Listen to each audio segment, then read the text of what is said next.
আসসালামু আলাইকুম, সবাই কেমন আছেন? আশা করি সবাই ভালো আছেন। আলহামদুলিল্লাহ আমিও ভালো আছি।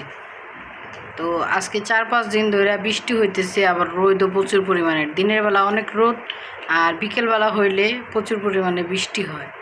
তো আজকে 4-5 দিন ধরে একটাও ভিডিও করতে পারতেছি না, বাইরে যায় বা কোথাও যায় একটা ভিডিও করতে পারতেছি না।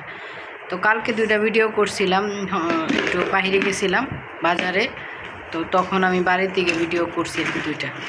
তো এই আর 4-5 দিন ধরে এমনি কোনো এক্সট্রা কোনো ভিডিও করতে পারতেছি না।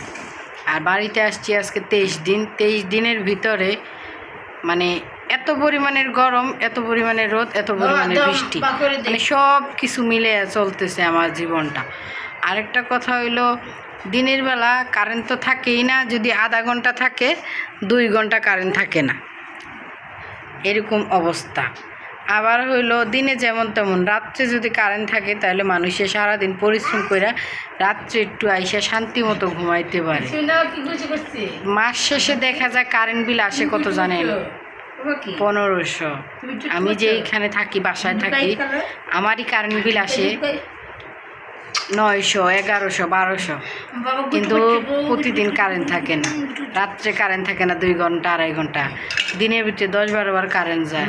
তাহলে এই কারেন্ট কই থেকে আসে কারেন্ট বিল? আমাদের মতো যারা মধ্যবিত্ত ফ্যামিলি, তারা কোনোদিন কাউকে প্রশ্ন করতে পারে না, এই নিজের ভিতরেই সব কিছু রেখা দেয়। আর মাস শেষ হইলে হাহাকার শুরু হয়ে যায়। আর যারা দিন আনে দিন খায় তাদের তো কোনো কথাই নেই। তো যাই হোক, ভিডিওটা করতে চাইছিলাম, কেউর জন্য আর করতে পারলাম না, রেখে দিই।